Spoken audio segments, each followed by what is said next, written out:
30 octobre, Osée, chapitre 12, chapitre 13, chapitre 14. Éphraïm m'entoure de mensonges et la maison d'Israël de tromperies.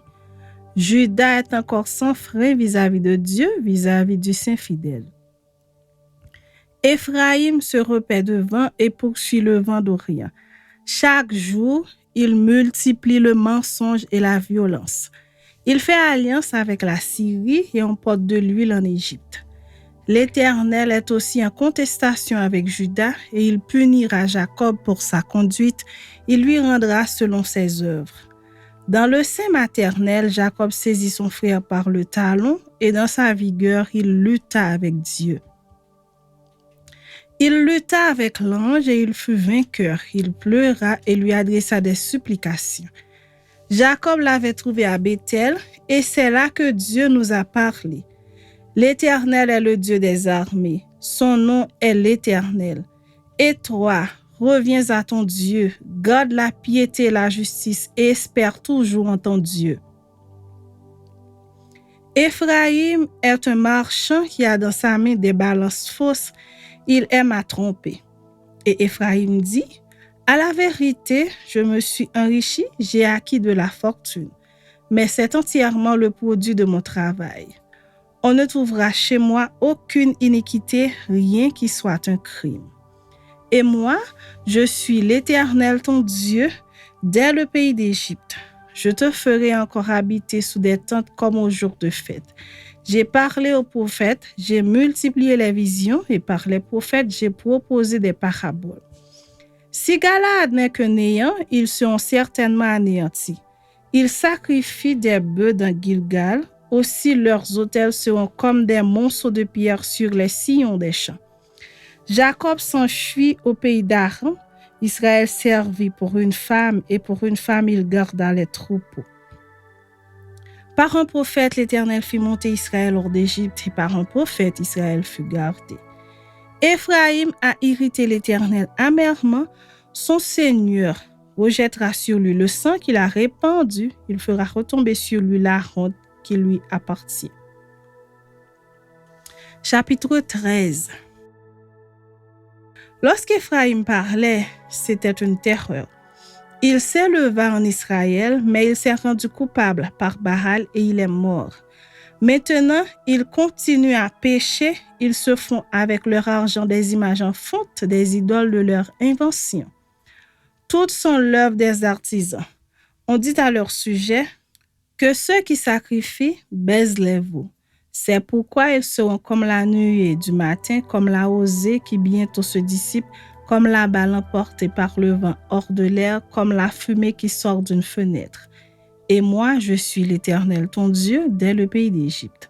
Tu ne connais d'autre Dieu que moi, et il n'y a de sauveur que moi. Je t'ai connu dans le désert, dans une terre aride. Ils se sont rassasiés dans leur pâturage, ils se sont rassasiés et leurs cœurs sont enflés. C'est pourquoi ils m'ont oublié. Je serai pour eux comme un lion, comme une panthère, je les épierai sur la route. Je les attaquerai comme une ours à qui l'on a enlevé ses petits et je déchirerai l'enveloppe de leur cœur. Je les dévorerai comme une lionne, les bêtes des champs les mettront en pièces. Ce qui cause ta ruine, Israël, c'est que tu as été contre moi, contre celui qui pouvait te secourir. Où donc est ton roi, qu'il te délivre dans toutes tes villes? Où sont tes juges au sujet desquels tu disais, donne-moi un roi et des princes? Je t'ai donné un roi dans ma colère, je te l'ôterai dans ma fureur. L'iniquité d'Éphraïm est gardée, son péché est mis en réserve. Les douleurs de celle qui enfante viendront pour lui. C'est un enfant peu sage qui, au terme voulu, ne sort pas du sein maternel. Je les rachèterai de la puissance du séjour des morts, je les délivrerai de la mort. Ô mort, où est ta peste? Séjour des morts, où est ta destruction? Mais le repentir se dérobe à mes regards. Éphraïm a beau être fertile au milieu de ses frères, le vent d'Orient viendra. Le vent de l'Éternel s'élèvera du désert, desséchera ses sources, tarira ses fontaines. On pillera le trésor de tous les objets précieux. Samarie sera punie parce qu'elle s'est révoltée contre son Dieu. Ils tomberont par l'épée. Leurs petits-enfants seront écrasés et l'on fendra le ventre de leurs femmes enceintes. Chapitre 14.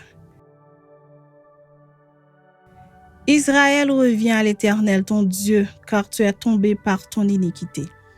Apportez vers vous des paroles et revenez à l'Éternel. Dites-lui, pardonne toutes les iniquités et reçois-nous favorablement. Nous t'offrirons au lieu de taureau l'hommage de nos lèvres. L'Assyrien ne nous sauvera pas, nous ne monterons pas sur des chevaux et nous ne dirons plus à l'ouvrage de nos mains, notre Dieu, car c'est auprès de toi que l'orphelin trouve compassion.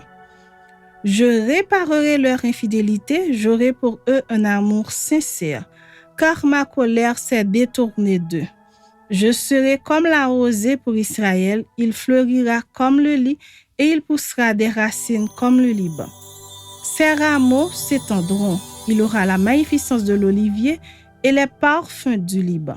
Ils reviendront s'asseoir à son ombre, ils redonneront la vie au froment et ils fleuriront comme la vigne.